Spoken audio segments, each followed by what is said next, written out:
بچه ها سلام، امیدوارم خوب باشید. خانه قصه برای ماه آخر تابستونتون یک فعالیت جالبی رو پیشنهاد میکنه.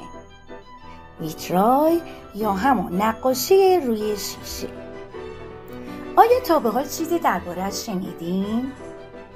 با کمی ابزار اولیه میتونید روی شیشه، لیوان، بشقاب، گلدان یا هر چیز دیگه‌ای، حتی روی سنگ نقاشی کنید و لذت ببرید.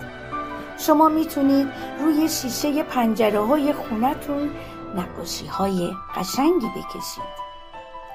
آیا دوست دارید این هنر جذاب و هیجان انگیز رو شروع کنید؟ خانه قصه یک کارگاه 3 روزه برای شروع یادگیری شما در نظر گرفته. مشتاق دیدارتون هستیم.